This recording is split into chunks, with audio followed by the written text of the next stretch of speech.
Buenas noches, ¿cómo están? Allá en casita somos a la medida. Hoy es martes 17 de julio, las 21 horas con un minuto. Sandy, es un honor saludarte. Muchas gracias, Julio. Muy buenas noches para ti y para todas las personas que están pendientes siempre de A la Medida. Hoy tenemos temas muy controversiales, como es de costumbre tratar aquí en el análisis correspondiente para que usted conozca las diferentes aristas y de esta forma pueda tener un panorama más amplio de las noticias destacadas a nivel nacional e internacional. Claro que sí, y precisamente para que veamos cuáles serán esos temas y ejes centrales del programa de A la Medida de esta noche, vamos a los titulares.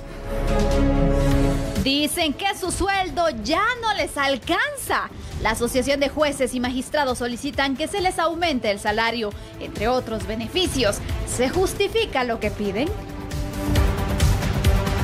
Niños disparan sin remordimiento. Preocupa la integración de menores de edad a grupos pandilleros. En nuestro análisis exploraremos quién los controla.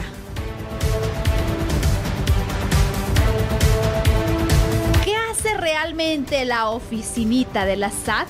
Surgen dudas que envuelven a la Gerencia de Investigación Fiscal, una oficina paralela de investigación. Perspectivas económicas a la baja. Preocupa la caída en la inversión extranjera. Examinaremos las posibles causas del actual panorama económico. Atraídos por la cultura maya, más de 50 visitas de investigadores arqueológicos se han registrado este año en el país. Un evento busca divulgar nuevos hallazgos sobre esta materia. Ataque del gobierno en Masaya. Fuerzas militares y paramilitares se lanzaron en un operativo mortal que busca acabar con las protestas de la oposición.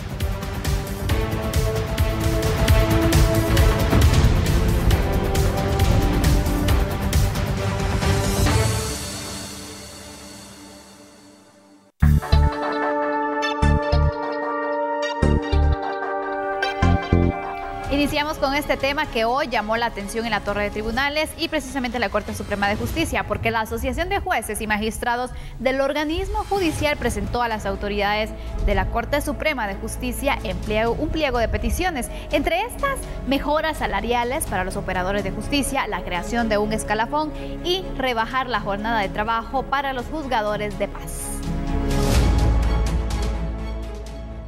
El presidente de la Asociación de Jueces y Magistrados, Marlon López, vía telefónica dio a conocer que este pliego de peticiones fue aprobado por los integrantes de la asociación en la última Asamblea General. El documento fue entregado a los magistrados para su análisis. Esperan que las peticiones puedan ser aprobadas para mejorar las condiciones laborales de los juzgadores y magistrados. De alguna manera es un tanto injusto advertir que un juez que recién ingresa a la carrera judicial gana lo mismo que un juez que tiene 10, 15, 20 años de estar al servicio de la misma. También es un aspecto importantísimo que se consideró de vital necesidad de discutir con las autoridades de la Corte Suprema, es el tema de la jornada laboral de los jueces de paz. Lamentablemente nuestros compañeros de jueces de paz en el interior del país se encuentran y tienen la incertidumbre en torno a una jornada laboral en la cual ellos puedan tener un descanso adecuado y disfrutar de este descanso que las leyes laborales en nuestro país permiten para cualquier trabajador. Son aspectos generales que estamos planteando. En un total son 15 artículos que se planean discutir, negociar de manera directa y ver si Dios primero, la buena voluntad de nuestras autoridades en lo que confiamos y la buena fe de nosotros también como jueces y magistrados, pues poder llegar a consensos que permitan la suscripción de un convenio de condiciones laborales. La petición de un incremento salarial de la Asociación de Jueces y Magistrados se suma a la solicitud del sindicato mayoritario del organismo judicial de aprobar un aumento de 4.500 quetzales mensuales. Se pidió en la sede sindical hablar con el secretario general Fabricio Reigner sobre la renegociación del nuevo pacto colectivo y se informó que se encontraba en reuniones en esas ocasiones. El secretario general fue invitado a una actividad de la Corte Suprema de Justicia al solicitarle una entrevista para explicar en qué se basaron para pedir un aumento salarial de 4.500 quetzales. Su respuesta fue no. Bueno, y bien lo decía Sandy cuando nos presentaba la noticia, causó polémica porque la Asociación de Jueces y Magistrados solicitó un aumento salarial del 100%.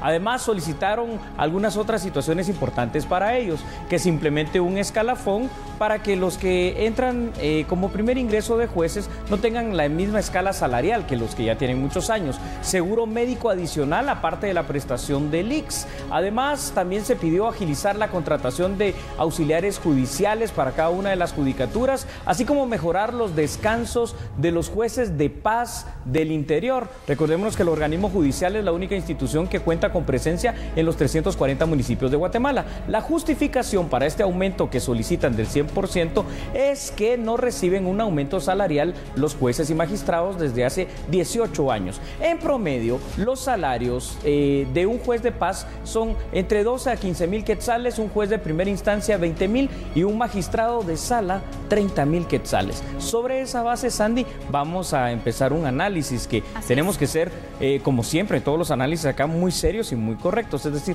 todos tenemos derecho primero al trabajo y a querer un aumento y una mejora salarial.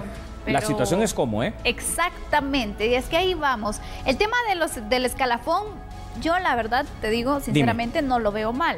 Correcto, porque como el magisterio. Tiene que existir también una motivación para que ellos puedan hacer un trabajo mejor y que de esta forma vayan ascendiendo. Exactamente, pero también hay que ver que se tiene que hacer una evaluación, porque si tengo a un juez que en realidad no me está generando lo que se necesita en el sistema, entonces ¿para qué darle esa motivación? Eso es precisamente una motivación. ¿Tú cómo lo ves? Desde el punto en que tú lo planteas, Sandy, lo veo muy bien. Ahora, pero ese incremento, ojo, eso es lo que ha dado muchas controversias realmente, y que tiene inconforme a mucha persona de que en realidad el salario mínimo de nuestro país es tan bajo y ahora quererlo incrementar en el caso de los jueces a un 100%, Exactamente. A ver, es que esto traduzcámoslo entonces a cifras. Quiere decir que un juez de paz debería ganar alrededor de unos 24 o 25 mil quetzales, un juez de instancia probablemente los 30 mil quetzales y un magistrado de sala casi los 60 mil quetzales. Ojo, derecho al trabajo es un derecho humano, y el hecho de poder incentivar, como dice Sandy, y tener aumentos también. Lo que me parece desproporcionado es la cantidad, es decir, del 100% para todos de una vez. Yo particularmente no creo que sea lo más adecuado, Sandy. Y es que aquí viene también una situación bastante complicada, porque recordemos que el sindicato mayoritario de trabajadores del organismo judicial solicitó un aumento de más de 4,000 quetzales. Correcto. Entonces, si este aumento se les da a los jueces, ¿por qué no se les va a dar a ellos también? Entonces aquí tendríamos entonces, imagínate que se tome la decisión, bueno, aumentemos a los jueces, aumentemos a los empleados, ¿cuánto dinero más tendrá que gastar el organismo judicial y por ende el Estado? Tiene la capacidad de hacerlo. El Estado guatemalteco, y aquí vamos a hablar una situación que probablemente muchos guatemaltecos no conozcan, es decir, del presupuesto de ingresos y de egresos de cada año, la justicia de Guatemala, el organismo judicial, se lleva el 2%. Esos son millones de millones. Aparte, los fondos rotativos que ellos van produciendo con los seguros de caución, es decir, lo que llaman fianzas, con los antecedentes penales y algunas otras cuestiones como las costas procesales, es decir, tienen otros ingresos extras y adicionales, pero así no hay dinero que alcance. Repito, Sandy, no estoy diciendo que no se les aumente el salario, pero no en esa dimensión. Exactamente, y es que si lo vemos dentro de todas las organizaciones del gobierno, del Estado, hablemoslo así, el organismo judicial es el que mejores condiciones tiene, por decirlo así. ¿Cuántos salarios o bonos extras tienen? Tienen hasta del pescado, pues. Sí, al final de cuentas ellos reciben 17.5 salarios anuales, o sea, eso también hay que contarlo, porque ahí obviamente no es solo el aumento de ese 100%, tienes que contar los bonos, ¿verdad? Porque los bonos, a ver en qué porcentaje, pero hay bonos que son fijos, como el bono 14 del aguinaldo y algunas otras prestaciones que tienes que ir pagando, o cuando toque el pasivo laboral, es decir, la indemnización de los que se vayan retirando, porque todo eso sí es cierto, lo paga el organismo judicial con tu dinero, con su dinero, con mi dinero. Efectivamente, ¿qué más tendrá que hacer finanzas para poder recabar más fondos y de esta forma poder pues financiar el presupuesto? Porque cada año crece, sí, claro, pero a esta medida tan desproporcionada. ¿Me dejas poner sobre la balanza otro tema que tal vez puede, a ver si equilibra o no esta y justifica, llamémosle así, esta petición? El riesgo también que significa en Guatemala ser juez, ¿verdad? Porque esa es otra situación. Has visto que a veces en el interior han habido jueces de paz a los cuales han lamentablemente linchado, les han quitado la vida o han tomado los juzgados. Entonces, eso también es una situación a considerar. No sé si para un 100% de aumento de salario, sigo pensando que no, pero entonces se pueden pensar en otras alternativas, Sandy, como contratar más jueces. Por supuesto, y es que eso es lo que vamos. Imagínate, la carga del organismo judicial es muy alta en los casos. Vemos cuánto tiempo tardan en que finalmente se pueda condenar a una persona o se pueda absolver, pero entonces, ¿por qué no mejor buscar otras estrategias para avanzar en el trabajo utilizando ese dinero, más que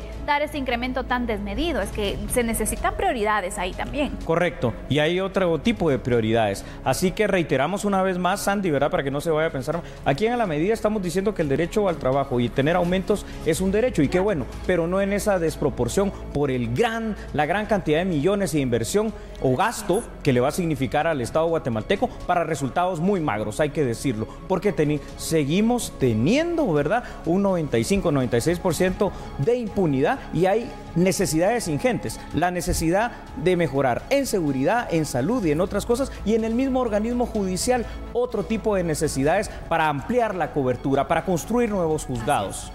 Y bueno, vamos a ver qué pasa. Ojalá que se pueda tomar en cuenta el Ministerio de Finanzas para que ellos les pueda dar un panorama de cómo están precisamente las arcas del Estado, y de esta forma ver si es viable o no. No solamente se aprueben solo porque ellos lo deciden, sino que se tomen en consideración las perspectivas económicas y diferentes aristas para ver entonces si es viable que se pueda dar. ¿Y en qué porcentaje, verdad? Exactamente, a ver en qué porcentaje entonces se puede realizar, pero de un 100%, yo creo que la ciudadanía no lo creemos.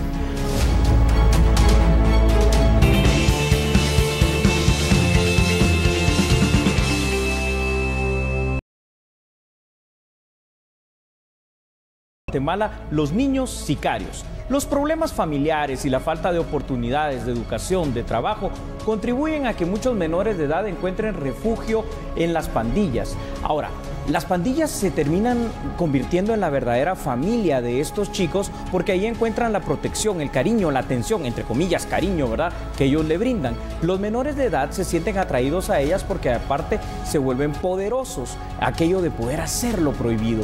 Los niños y adolescentes también recordemos que son inimputables, es decir, no pueden tener condenas como los mayores. De hecho, las condenas que se llaman sanciones, en el caso de los menores, la máxima puede llegar hasta los 6 años de privación de libertad, de 14 a 17 años, porque si tienen menos de esa edad, las sanciones llegarán nada más a 3 años de privación de libertad. Las pandillas, el crimen organizado, el narcotráfico buscan cada vez más, Sandy, a los niños para convertirlos en asesinos, en delincuentes, en sicarios, como estamos viendo en estas imágenes que nos ha presentado A la Medida, por demás dramáticas. Claro que sí, Julio, y es que vemos que cuando hablamos de menores que están dentro de estos grupos delincuenciales del crimen organizado, mencionémoslo así, se dan por diferentes situaciones. Lo que tú mencionabas muy bien, en realidad vienen pues buscando un espacio, un grupo que los pueda acoger como una familia. Correcto. Y precisamente los pandilleros entran por ahí. Ven la necesidad que ellos tienen de cariño, de pertenencia específicamente a un grupo, y pues ahí es donde ellos los buscan. 1, 2, les empiezan a dar objetos que ellos quieren. Así es, correcto. Y dinero fácil. Eso es, Sandy. Mira, realmente lo has descrito de una manera magistral. Es decir, los primeros culpables, y tenemos que empezar a encontrar culpables acá, son las mismas familias, en este caso los mismos padres, que de alguna u otra manera irresponsablemente los traen al mundo o para maltratarlos o para ver un montón de violencia en el seno del hogar, o simplemente para descuidarlos. Y es allí donde las pandillas se fortalecen. Y es allí donde ahora, fíjate, Sandy, aparte las pandillas que antes no se podían relacionar con el narcotráfico, el narcotráfico ha encontrado una mano de obra calificada y barata para el tema del sicariato, y esto se vuelve perverso. Pero tú bien lo decías, es decir, cuando la familia no te da ni siquiera ropa ni comida, ni te dice cómo amaneciste, las pandillas se los ganan con esas cosas tan simples como decirle: toma estos zapatos, esta camisa y esta comida para ti. Y es que en realidad a veces los padres de familia, no sé si no se dan cuenta del daño que les dan, que les crean a estos jóvenes, de no prestarles atención, de dejarse agobiar por los problemas. Sabemos que es complicado a veces los problemas económicos y diferentes situaciones, pero a un hijo nunca se le debe descuidar. Correcto. En diferentes ocasiones, cuando se han dado capturas de algunos pandilleros y que siempre resultan los padres, especialmente la madre, en este caso llorando, diciendo, es que yo no sabía que él estaba metido en todo eso. ¿Cómo es posible? ¿Ellos presentan algún tipo de señal o tú me vas a decir que no? Sabes, inclusive es tanta la señal tan visible que también hablemos esto, por favor, la doble moral a veces del guatemalteco. Las madres saben que sus hijos son pandilleros en algunos casos y que están recibiendo dinero de fruto de algún lugar, pero ellos no saben ni quieren preguntar de dónde. Ni quieren preguntar de dónde y solapan estas cuestiones. Y entonces tú te recuerdas junto a los televidentes de A la Medida aquellas imágenes en las cuales, por ejemplo, en gaviotas cuando se amotinan y bajate, bebé, que yo te amo. Yo te amo no, porque ese amor no se lo dieron en su momento, cuando lo necesitaban para evitar que los jóvenes integren este tipo de bandas delincuenciales. Así es, Julio. Y hablando, ya que tocaste ese punto, cuando se dio uno de los enfrentamientos, de los motines recientes, precisamente hablando con una madre de familia, ella fue muy sincera y agradecemos de verdad también la sinceridad y la aceptación de ese descuido que se tuvo. Cuéntanos, ¿qué te dijo? Ella me dijo, yo a mi hijo casi no le prestaba atención porque era el primero. Entonces me tenía que enfocar en los chiquitos, tenía que trabajar, mi marido me dejó, tenía que buscar la forma de salir adelante, agobiada, y bueno, ya como estaba grandecito, dejé que él se defendiera, pero creo que no fue la forma correcta que lo hice. No fue la forma correcta. Un claro ejemplo, te agradezco que compartas con nosotros acá en A la Medida. Y es que es una realidad. Porque es una realidad, ella te lo dijo a ti, una madre de un niño que está, o de un menor, ¿verdad?, integrado a esto. Ahora, Sandy, ¿sabes una cosa? A mí me llama la atención, y esto es dramático, cada vez los sicarios están siendo gente no solo menores de edad, sino dentro de los menores de edad de muy baja edad. Es decir, antes si era gente de 17, 15, 16 años, ahora encontramos niños de 12 años ya matando. Y hay un caso documentado en Secretaría de Bienestar Social que tiene un niño que entró en esta situación de resguardo por sicario a los 9 años. Imagínate.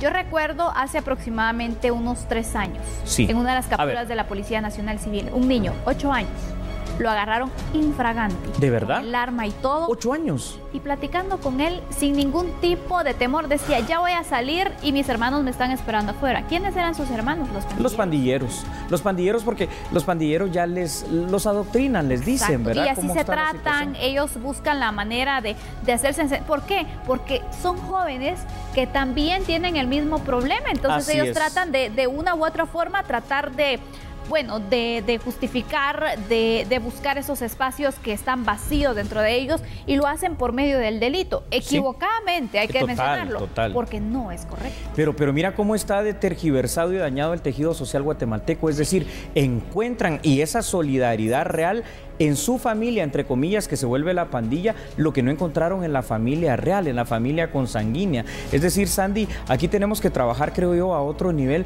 para hacer conciencia de que si se va a traer un hijo al mundo, ese hijo representa una responsabilidad de por vida a uno. Pero ¿sabes qué pasa, Sandy? Que las personas no solo, como el testimonio de la señora que tú decías, el primero, bueno, me salió mal, ni lo descuidé, pero tengo otros 2 o 3 hijos que a saber si no los estoy descuidando también. Ese es el problema. Entonces, y recordemos de que también ellos se convierten en un ejemplo para sus hermanos. Y ahí la cosa se puede ir descontrolando.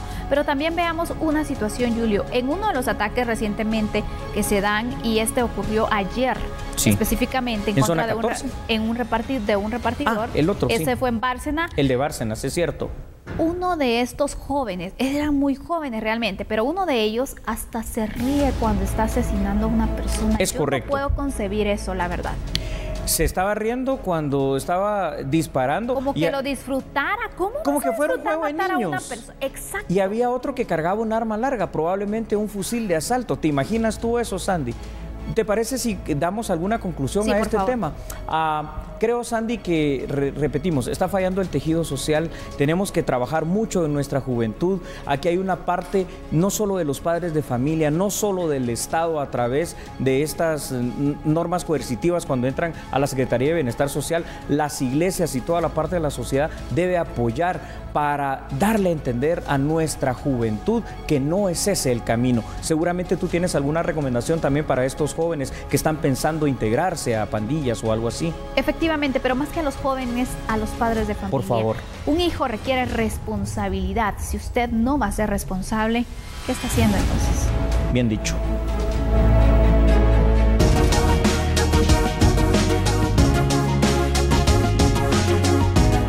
Momento de hablar de otras noticias. Resulta que 1.200 escuelas serán remozadas este año como parte del programa de infraestructura escolar. El ministro de Educación, Óscar Hugo López, explicó que se invertirán 170 millones de quetzales para remozar las escuelas en todo el territorio nacional, como parte del proyecto de infraestructura escolar. Con un poco más de 1.000 escuelas, 1.200 con un fondo nacional que es de 171 millones de quetzales. El total de escuelas remozadas podrían ser 4.000. A final de años podrían utilizarse un desembolso de un préstamo de 88 millones de dólares del Banco Interamericano de Desarrollo. Una parte se utilizará para módulos educativos, pero la otra en remodelación de otros 2.000 establecimientos. En el préstamo del BID también ya estamos trabajando y a final de año vamos a hacer otra inversión. Se está haciendo el lanzamiento del préstamo del BID en el mes de septiembre. Si todo funciona en las fechas que nosotros queremos, entre octubre y noviembre estaríamos haciendo otro desembolso para aproximadamente otras 2.000 escuelas. Los recursos máximos por establecimiento serán de 75.000 quetzales y empezarán con el desembolso la próxima semana.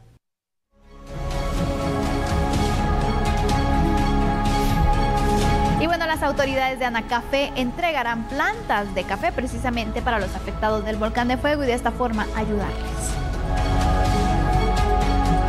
La Asociación Nacional de Caficultores ha presentado al gobierno el plan de apoyo para los damnificados del volcán de fuego, el cual incluye unas 400.000 plantas de café para los nuevos cultivos. Nosotros pues planteamos un apoyo con fertilizantes, fungicidas, nutrición, herramienta para que los caficultores puedan trabajar en esa área y también alrededor de 400.000 plantas nuevas para las áreas que quedaron completamente devastadas y que puedan hacer una renovación de los cafetales. 12.000 manzanas fueron en total las dañadas por la erupción del volcán de fuego.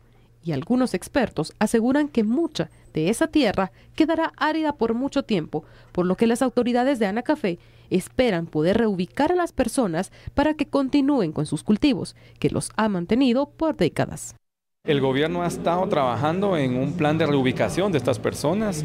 Hay algunas fincas que ellos dicen tienen en el área de Siquinalá, porque no se quiere sacar a las personas de su entorno. Entonces eso es un tema complicado, pero nosotros como asociación lo que hemos propuesto es dar las plantas, que el gobierno pueda dar el apoyo con plantas nuevas para en el nuevo lugar que se reubiquen puedan ellos continuar sembrando café, porque es gente que son caficultores de toda la vida y que pues sacarlos de ese cultivo sería muy complicado y no es lo correcto. Entonces esperaríamos que puedan ser reubicados en áreas donde se dé el café y ellos puedan continuar trabajando el cultivo.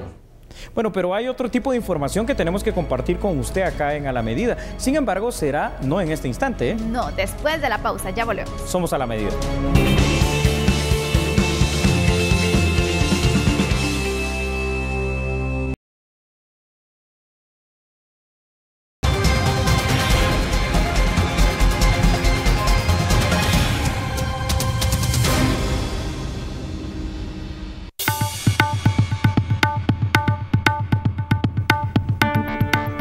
Gracias por continuar con nosotros. Ahora vamos a entrar de lleno con este tema que ha dado muchas opiniones en este día y también en esta semana. Resulta que el titular de la cartera de Finanzas se refirió a la legalidad de la nueva gerencia de investigación fiscal que opera en la Superintendencia de Administración Tributaria. Tras varios cuestionamientos por algunos diputados sobre la legalidad de la gerencia de investigación fiscal que ha implementado la Superintendencia de Administración Tributaria, el ministro de Finanzas Julio Héctor Estrada se pronunció indicando que cumple con todos los aspectos legales, aunque la reforma no se haya publicado en el diario oficial, ya que detractores de esta gerencia afirman que se dedica a investigar algo que solo le compete al Ministerio Público. Es legal, la publicación se hizo en la página de la institución actualizando el reglamento, como otros acuerdos de la institución que no afectan hacia afuera, son hacia adentro, no hay ninguna ilegalidad en el acuerdo y además las contrataciones han sido hechas, digamos, por los criterios normales, como se ha contratado gente para recursos humanos, para tecnología, se ha contratado gente para la gerencia de investigación fiscal.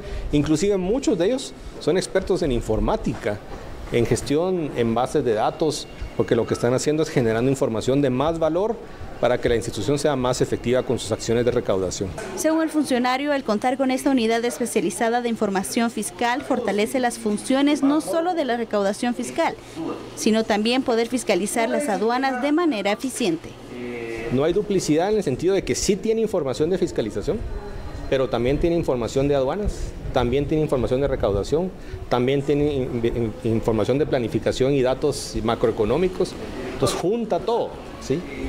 Y entonces al tener todo junto empieza a ser mucho más específicos y mucho más estratégicas, y entonces en la informa fiscalización, cuando vemos la foto completa del contribuyente, cuando vemos las relaciones en las tendencias de los mercados, nos parece que por aquí hay un desfase en este contribuyente, hay que pedir información mucho más focalizada. Entonces, ese, digamos, es cerebrito dentro de la institución, pero es un cerebro de información interna, de cómo hacer el módulo de riesgo más efectivo. Ha sido un trabajo largo que hemos hecho con el SAT de México. Definitivamente un polémico tema. La Gerencia de Investigación Fiscal fue anunciada como una forma de fortalecer los procesos de fiscalización. Esta gerencia fue creada bajo un acuerdo interno de la SAT 14-2016, es decir, desde ese año está funcionando. Está dirigida actualmente por Jorge Raúl van der Henst. Abel Cruz, el superintendente de la SAT, se ha referido a esta gerencia como que no se han duplicado las funciones, que promueve la información a diferentes intendencias para un mejor funcionamiento y denuncia anomalías que puedan presentarse. Sin embargo, Sandy y televidentes de La Medida, hoy estamos viendo como claramente una citación tanto al ministro de Finanzas y autoridades de la SAT por parte de alguna bancada del Congreso de la República, cuestionando o no la legalidad de la existencia de esta gerencia de investigación fiscal. Bueno, a mí la verdad me llama la atención y me genera cierta duda. Yo quiero que tú me lo aclares, porque obviamente no somos expertos en leyes, pero tú sí sabes de todas estas ramas. Gracias. Según yo tenía entendido, para que una ley o una entidad como esta precisamente sea legal, se tiene que generar pues todos los procesos para la creación con el decreto. Correcto. Pero sobre todo la publicación en el diario oficial. ¿Se puede hacer eso, obviar esta parte? Déjame decirte que al contrario, sabes y sabes bastante, Sandy. Sí, hay que hacer las cosas como en derecho corresponde. Y en este caso, el crear nuevas dependencias, sobre todo con estas características, sí conlleva no la simple creación de un acuerdo interno, porque es una oficina o una gerencia muy específica, muy especializada, ¿verdad? Para lo que se pretende. Y por el tema me llama la atención. Es una investigación fiscal. Exacto. Que al final de cuentas es investigación. Y ojo, guatemaltecos, supuestamente el único ente investigador en Guatemala es el Ministerio Público. Eso conlleva a que lo normal para evitar cualquier duda sobre la creación de esta dependencia hubiera sido publicarlo en el diario de Centroamérica, el diario oficial. Así de alguna forma se le da un sustento legal más fuerte, como pasa en cualquier otra dependencia y en cualquier otra institución. O sea que ya de ahí partimos mal, Sandy. Por supuesto, pero hemos visto también, Julio, en cuanto a la investigación del Ministerio Público, que se han dado algunas detenciones y algunos casos por evasión de impuestos y situaciones. Es decir, el Ministerio Público ya estaba conociendo estos casos. Es que esa es la situación. Y me imagino fueron parte de las dudas definitivamente de los señores diputados. Es decir, no hay una duplicidad ahí. Y el intendente de la SAT, Abel Cruz, dice que no hay duplicidad, pero a todas luces parece que esto fue. ¿Y no hay mayor gasto también? Por supuesto. ¿Sabes una cosa? Es que también es... algunos han dado en llamarle la oficinita, fíjate a esta gerencia. ¿Sabes por qué? Primero porque está fuera del edificio de la SAT, cosa que también llama la atención, ¿verdad? Está un edificio ahí de la zona 10. Y luego porque se maneja con demasiada como tal vez secretividad. Y esto de alguna manera no es bueno. Es decir, la población guatemalteca tiene que conocer para qué sirven las dependencias, las gerencias y todo lo que tenga una institución. Y definitivamente que aquel que no paga impuestos, pues también tiene que pagarlos, pero Sandy, sin duplicar ¿Por qué yo voy a hacer como SAT una investigación fiscal si ya tengo precisamente una fiscalía que se dedica a eso? ¿No es mejor colaborar con el MP directamente? Más que crear un ente paralelo, llamémoslo así en este instante.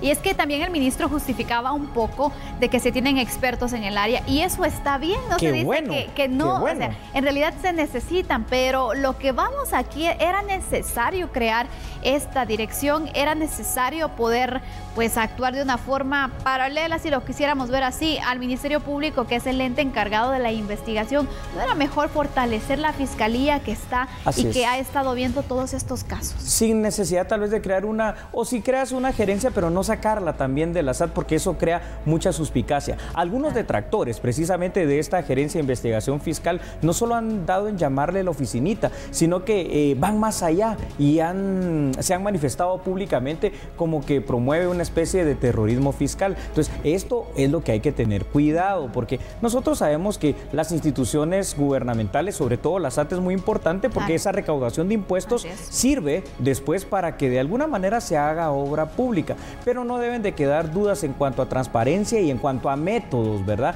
Y sí, la investigación no le compete a la SAT, le compete exclusivamente al ente investigador, que en Guatemala es Ministerio Público. Por supuesto, yo me pregunto, ¿qué pasa entonces al momento de poder ubicar algún caso de evasión, de situaciones pues fiscales? ¿Quién actúa, en este caso, verdad? Ellos van a capturar a una persona, ¿cómo va a ser la procedencia? En realidad debería de fortalecerse este trabajo y dejarle precisamente lo que merece o las funciones a quien le corresponden específicamente. Está bien apoyar, está bien darle seguimiento, pero fortalecer al Ministerio Público en este caso. Definitivamente, porque sí, cuando haces esa pregunta, no, la SAT no puede emitir capturas ni nada porque no le compete. Cada quien en su área, mejor. Cada quien en su área. Y es importante, yo creo que lo que decía el ministro de Finanzas es importante en cuanto a que la SAT tenga el mejor personal calificado. No decimos que no. Sin embargo, yo creo que esta gerencia, ¿verdad?, de investigación fiscal se está volviendo ya una especie de espinita para la SAT. Lo mejor probablemente sería que de una manera muy transparente, muy limpia, primero se arregle lo que deba de arreglarse, es decir, si se necesita la publicación en el diario oficial, que se haga, y luego que se dé una conferencia de prensa donde de alguna manera, Sandy, se pueda indicar la gerencia de investigación fiscal hace tal y tal labor. Exacto, porque la gente no tiene mucho conocimiento de qué es, para qué va a funcionar. La gente puede tener miedo, ¿no? Ay, ¿será que me están investigando? ¿Qué estaré haciendo? Por supuesto que también va a tener miedo a aquel evasor fiscal, ¿verdad? Eso sí, hay que decirlo, Sandy. Pero no es sano, es decir, ¿sabes esto qué me recuerda? Cuando en un principio el Ministerio Público, hace ya muchísimos años, unos 12, 14 años atrás se creó, ellos crearon una especie de policía dentro del Ministerio Público cuando eso tampoco se podía hacer y en algún momento tuvieron agentes armados, fíjate, en esa institución. Después ya fue cambiando la situación porque entendieron que estaba riñendo con lo que hacía la Policía Nacional Civil en su momento. Puede ser que lo mismo esté pasando en este instante con esta gerencia de investigación fiscal, con lo que tú bien dijiste, hace la Fiscalía específica encargada de este tipo de delitos de defraudación tributaria, ¿verdad? Por supuesto. Entendemos entonces la necesidad que tiene la SAT por poder de esta forma pues perseguir a las personas, investigarlas un poco más, las personas que evaden los impuestos, porque sabemos que existe una gran cantidad también de evasores, de millones de quetzales que no llegan al Estado debido a esta situación, pero también es necesario el análisis que se pueda hacer, que se tenga el acompañamiento con las autoridades y quisiéramos ver también qué resultados se han tenido hasta el momento desde la creación de esta gerencia. Para concluir este tema, eso me parece lo mejor. ¿Qué resultados reales, para qué ha servido o solo es un gasto más o para qué está esa gerencia de investigación fiscal? Seguiremos hablando seguramente más adelante de este tema, pero pasamos a otro orden informativo.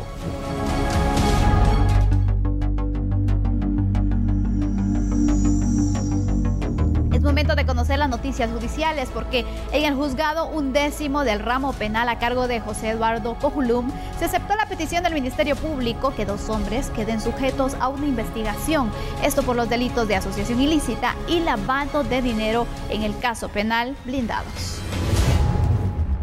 En este proceso penal llamado Blindado se investigó y acusó a exfuncionarios del Ministerio de Gobernación, empleados y particulares de haber creado y aprobado un contrato ilegal de 32 millones de quetzales para el arrendamiento de vehículos blindados. Según la investigación de la Fiscalía, el contrato se entregó a una empresa que no tiene relación con el arrendamiento de vehículos blindados. No se respetó la ley de contrataciones al no licitar un servicio que sobrepasaba los 100.000 quetzales. Para el juzgador José Eduardo Cojulum, en esta primera fase del proceso hay indicios criminales suficientes para que Neri, Adolfo y Rolando Jordán queden sujetos a una investigación. En este caso penal brindados en un tribunal de sentencia enfrenta un juicio el exministro de Gobernación Mauricio López Bonilla y otros exfuncionarios de la cartera del Interior.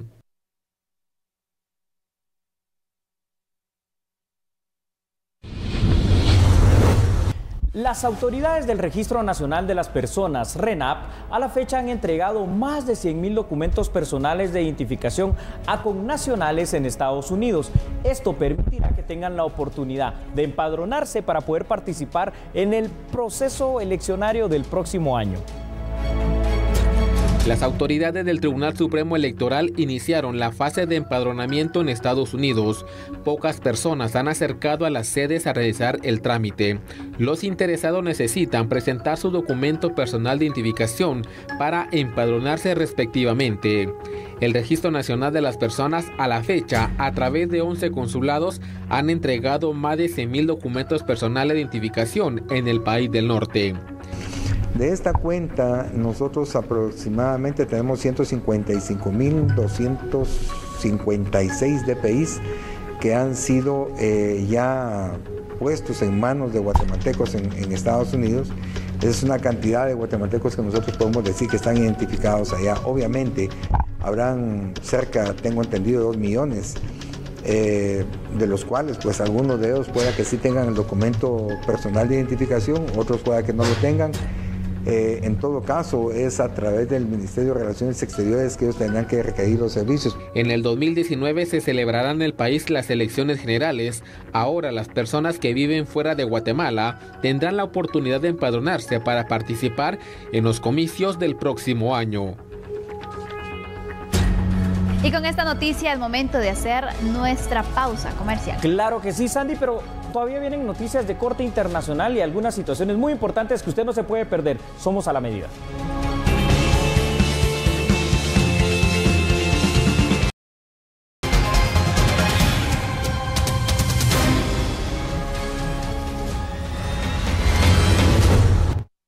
Un poco de economía. Las perspectivas que se tienen a final de año se mantienen a la baja, pero la certeza jurídica sigue siendo un reto. La inversión extranjera en el país continúa a la baja. Según empresarios, el principal factor que afecta a la economía es la falta de certeza jurídica en el país. Lamentablemente no hemos visto todavía cambios por parte del organismo legislativo y del organismo judicial que den indicios de un cambio en lo que es el clima de inversión en cuanto a la certeza jurídica. Esta tendencia a la baja de la inversión extranjera y no se ha podido revertir el clima de falta de certeza jurídica. Entonces nosotros estamos viendo que ya el Banco de Guatemala anunció las perspectivas de crecimiento económico para el país a la baja. Y algo que tenemos que tomar todos muy en cuenta es de que el ingreso per cápita de los guatemaltecos ha crecido apenas a un ritmo del 1.2% anual en los últimos 10 años. Esto es un crecimiento del ingreso per cápita que no nos permite como país salir de la pobreza, no nos permite como país generar el empleo que tanto se necesita, el empleo formal que tanto se necesita en Guatemala, lo cual ha ocasionado en los últimos años pues una migración, prácticamente un éxodo de guatemaltecos. La falta de certeza jurídica afecta el Producto Interno Bruto y daña los índices económicos, asegura Carrasco. El Banco de Guatemala asegura que las previsiones eran que para este trimestre la mina San Rafael ya estuviera habilitada. Sin embargo, continúa sin funcionar. En este momento es un impacto, si no abrieran el resto del año, sería un impacto de 0.3 negativo. 0.3. Siempre que no haya una resolución. Claro. Pero ya del hecho de que no funcionó en el segundo trimestre y parte ya del tercero, eso ya nos hace revisar la estimación porque solo habíamos previsto que no iba a funcionar un trimestre en ese rango que yo les mencioné. Cambiando de tema, el interés de expertos de otros países por descubrir más secretos de la cultura maya continúa elevándose. En este año se han registrado más de 50 investigaciones arqueológicas a nivel nacional. La arqueología nos da gratas sorpresas en cualquier momento.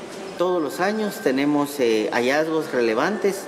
Hay que recordar que en los últimos 10 años Guatemala ha estado casi constantemente dentro de los 10 hallazgos arqueológicos más importantes a nivel mundial. Hemos tenido descubrimientos, por ejemplo, como las pinturas murales de San Bartolo, el sitio arqueológico Mirador y su grandísima arquitectura monumental del preclásico, el primer gobernante y fundador de la dinastía de Pachán, un sitio que actualmente se conoce con el nombre de El Sots. Hemos tenido recientemente los hallazgos a través de la tecnología LIDAR y así sucesivamente múltiples hallazgos, descubrimientos, una ciudad que está sumergida en el lago de Atitlán. Con el fin de divulgar nuevos hallazgos arqueológicos, se desarrollará del 23 al 27 de julio en el Museo Nacional de Arqueología y Etnología la 32 edición del Simposio de Investigaciones Arqueológicas. En este evento participarán investigadores de 14 naciones que darán a conocer nuevos resultados de nuestro patrimonio cultural.